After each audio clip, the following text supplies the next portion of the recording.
الحمد لله رب العالمين والصلاة والسلام على خاتم الأنبياء أشرف المرسلين نبينا قدوتنا حبيبنا خليل الرحمن محمد عليه الصلاة والسلام وعلى آله وأصحابه أجمعين أما بعد.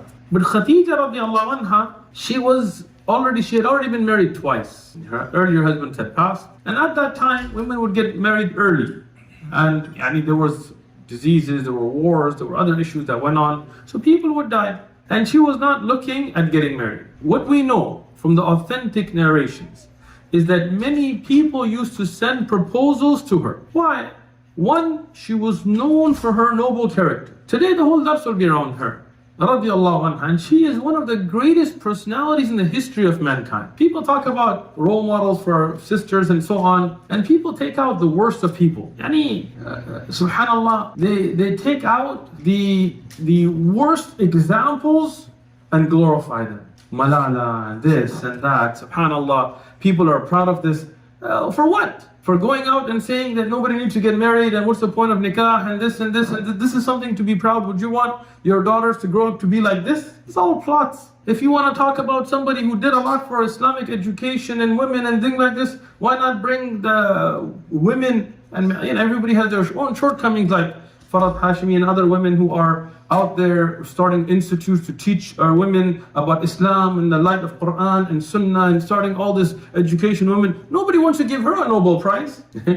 It's only when you want to bring the foundation of Islam and attack it, such as the foundation of marriage and so on, that's when you get the Nobel Prizes, right? Why not talk about Aisha anha and how many ahadith she memorized and what a great faqihah she was, a scholarette in fiqh and hadith and tafsir. No, nobody wants to talk about that. They want to talk about kufr and make it glamorized. Khadijah radiallahu anha was, and we'll talk about the evidences from this, from the greatest human beings, and no doubt from the greatest women that ever existed in the history of mankind, from the best of them. Many people don't even know about her. So Khadijah radiallahu anha was a woman that she was strong-willed. And we will see this in the seerah. When she stood behind the Prophet ﷺ and she backed the Prophet ﷺ, she didn't falter. Like, imagine, she's wealthy, she's well respected, and her husband now claims to be a prophet, ﷺ. Many women, forget about such an amazing claim, even if you're the wife of a da'i. It takes a strong woman to be a wife of a da'i, because the hardships that you will go through from him being involved in da'wah and people attacking and people, all kinds of things that go on, right? So it takes a lot of courage. Then imagine, not only that, but you are now spending your own wealth. Khadijah radiallahu anha spent all her wealth for the case of Islam, and then sacrificing your health, sacrificing yourself. She died after the year of hardships and exile and so on. A very difficult task. Never did she ever complain. I looked through the books of hadith, I looked through the books of seerah, books of tariq, books of ulama and their aqwal. I never found a single narration where she complained to the Prophet ﷺ that because of this mission of yours I gotta lose everything. No. Instead, she gave him hope and she gave him confidence and she supported him and she encouraged him. And she was such a strong woman that even though she spent her own wealth and her own health, she never faltered, never complained, never looked down on why this is going on. Even before Islam, when zina was not haram, there were women who would make zina.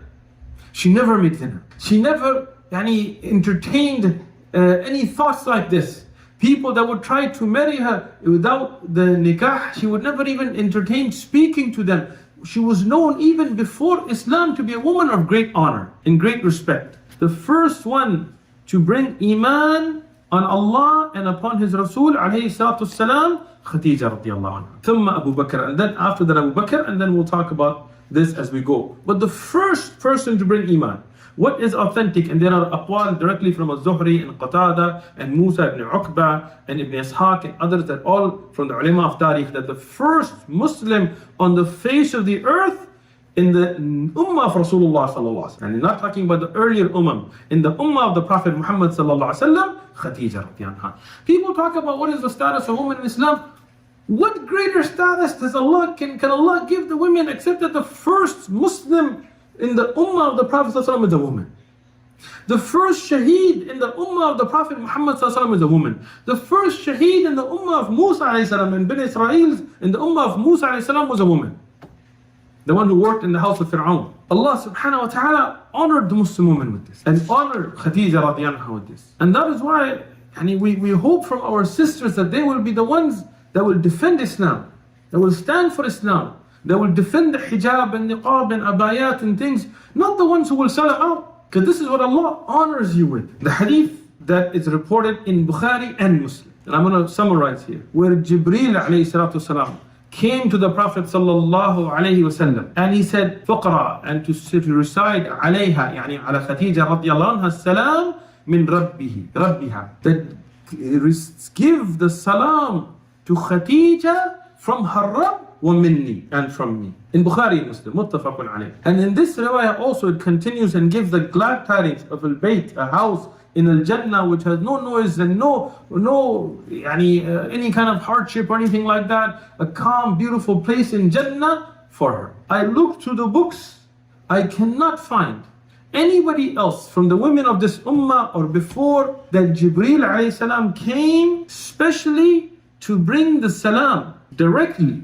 Not just regularly salam alayha, but directly from Allah to her. Except for Khadijah radiallahu. That this saying salam from Allah, not that Allah's peace be upon her, no, but a direct message with Jibreel alayhi salam coming down and saying that Allah and me are saying salam alaykum to her. Look at the honor that Allah subhanahu wa ta'ala gave Khadijah radiallahu anha. Rasulullah sallallahu alayhi wasallam in the riwayah in Sahih al-Bukhari, where he mentioned khairul nisa'iha, yani the best of the women of the ummah that have been sent, Maryam, the daughter of Imran. And here, some of the Christians have misunderstanding. Is that Imran from the time of Musa? There's different Imran, same name. How many Marys do you have in the Bible? Right?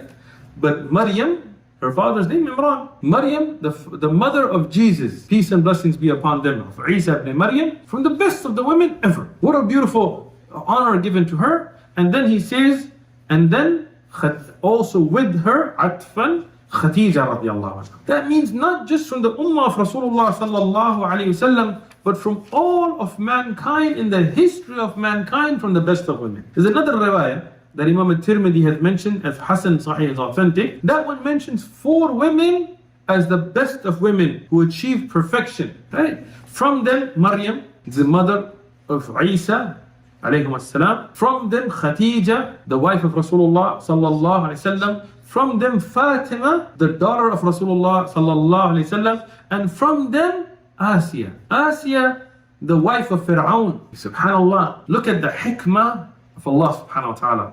From them is the mother of a prophet. From them is the wife of a prophet.